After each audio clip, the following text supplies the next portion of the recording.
तो दोस्तों, कैसे हैं आप सब। मैं आशा करता हूं आप सब लोग बिल्कुल ही ठीक होंगे।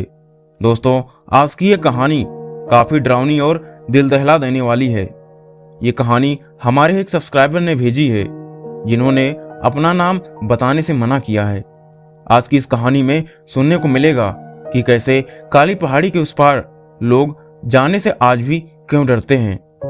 कहानी शुरू करने से पहले आप सभी से एक छोटी सी रिक्वेस्ट। अभी तक आपने हमारे चैनल को सब्सक्राइब नहीं किया तो सब्सक्राइब करके बेल आइकन को ऑल पर सेलेक्ट कर लीजिए।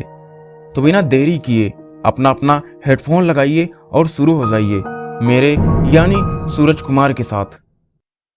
जेवलकोट उत्तराखंड का एक छोटा सा गांव है। ये सच्ची घटना उस गांव की है जब आने जाने के लिए सड़कें नहीं होती थीं।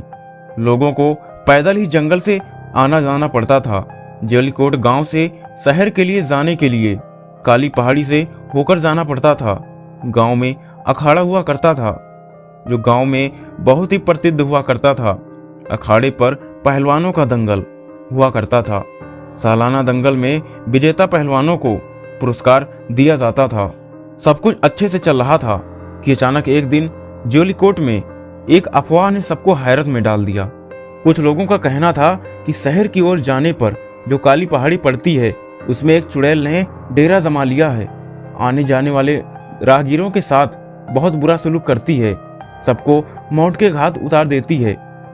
पहले तो सबने सोचा कि किसी जानवर का काम हो सकता है, लेकिन जब गांव में अंग्रेजों द्वारा स्थापित चौकी इंचार्ज की जान चली गई तो लोगों ने सोचा कि जानवर होता तो चौकी इंचार्ज उसे गोली मार देता, लेकिन चौकी इंचार्ज की ही जान चली गई।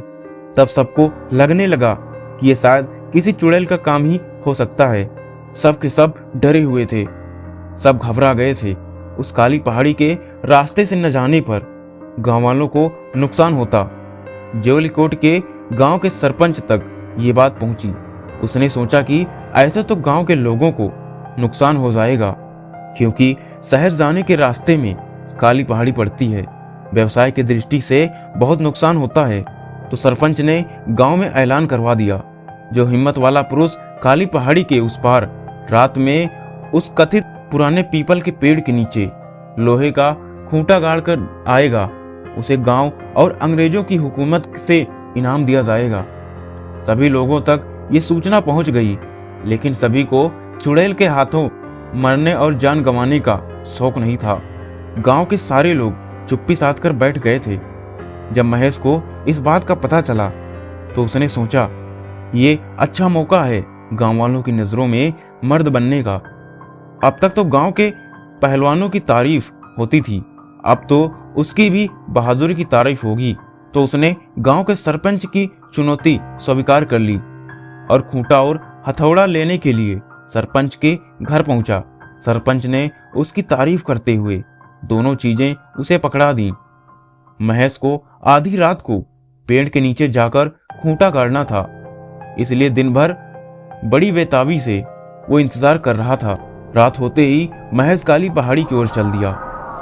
रात भर जानवरों की आवाजें और पत्तों की सरसराहट से अंदर से थोड़ा दिल दहला देती थी। अचानक तेज चलती हवाएं उसके धड़कन की स्पीड बढ़ा देती थी। कुछ ही पलों में महेश काली पहाड़ी पर पहुंचा। उसने ध्यान से चारों तरफ देखा, कोई नहीं था। महेश को रात का अंधेरा और पहाड़ी की जानवरों की भयानक रोने की आवाज डरने पर मजबूर कर रही थी। वो डरते डरते काली पहाड़ी पर चढ़ने लगा। थोड़ी ही देर बाद पीपल के पेड़ के नीचे पहुंचा।